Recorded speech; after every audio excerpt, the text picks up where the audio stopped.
ഇത് അറിയാൻ ഗ്രൂപ്പിലുള്ള അംഗങ്ങളുടെ ശ്രദ്ധയ്ക്കാണ്.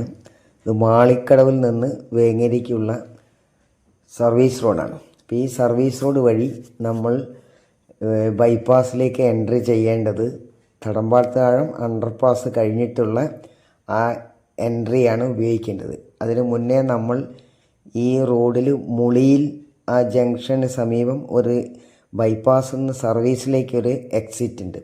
അതുവഴി കയറാൻ പാടില്ല, അത് നിയമവിരുദ്ധമാണ്. അത് കണ്ടെത്താൻ അതിൽ വാഹനങ്ങൾ ബൈക്കുകളാണ് അധികം കയറുന്നത്. ബൈക്കുകൾ കണ്ടെത്താൻ NHAൻ്റെ നേതൃത്വത്തിൽ ഒരു ക്യാമറ ഫിറ്റ് ചെയ്തിട്ടുണ്ട്. ഒരു ക്യാമറ അല്ല, 2 ക്യാമറ. ആ ക്യാമറ ഒന്ന് വളരെ ഹൈറ്റിലാണ്.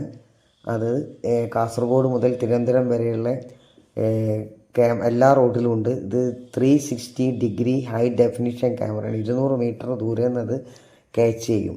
അപ്പോൾ ഈ ജംഗ്ഷൻ താഴെ കാണുന്ന നമ്മൾ മുളിയിലുള്ള ആ ജംഗ്ഷൻ, അത് ബൈപ്പാസിൽ നിന്ന് വേങ്ങേരി ഭാഗത്തേക്ക് ബാലുശ്ശേരിക്ക് വയനാട്ടിലേക്കൊക്കെ എൻ്റർ ചെയ്യുന്നൊരു വഴിയാണ്. നമുക്ക് ഉള്ളോട്ട് കയറാനുള്ള വഴിയല്ല. അത് ആ വാഹനങ്ങളൊക്കെ കണ്ടില്ല, അവരൊക്കെ ബൈപ്പാസിൽ നിന്ന് വേങ്ങേരി ഭാഗത്തേക്കുള്ളതാണ്. പക്ഷേ ഒരു ബൈക്കുകാരൻ അങ്ങോട്ട് കയറുന്നുണ്ട്. ആ ബൈക്കുകാരൻ കയറുന്നത് ഈ ഭാര്യയും ഭർത്താവും ആരും ആയിരിക്കും. അവർ ആ ക്യാമറയിൽ എന്തായാലും കുടുങ്ങിയിട്ടുണ്ടാവും. 1000 രൂപയാണ് പിഴ. അത് അവർക്ക് പിന്നെ മെസ്സേജ് അയച്ച് വന്നോളും.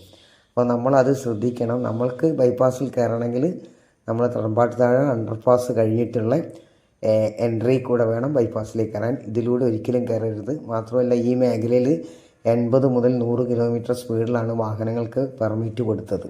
അപ്പോൾ അത്ര സ്പീഡ് പോകുമ്പോൾ നമ്മളോട് കയറിയാൽ എന്തെങ്കിലും അപകടം പറ്റിയാൽ അത് നമുക്ക് ഇൻഷുറൻസിനെയും ബാധിക്കുന്നതായിരിക്കും. ഈ ക്യാമറ കാസർഗോഡ് മുതൽ തിരുവനന്തപുരം വരെയും ഹൈവേയിൽ ഇന്നലെ മുതൽ റണ്ണിങ്ങിലായിട്ടുണ്ട്. അപ്പോൾ എല്ലാവരും അതൊന്ന് ശ്രദ്ധിക്കുക. ഈ വഴി ഉള്ളിലേക്ക് പ്രവേശിക്കരുത്. അത്ര മാത്രമേ പറയാനുള്ളൂ. ഒന്നുകൂടി ശ്രദ്ധിക്കുക. ഇത് എൻട്രി അല്ല,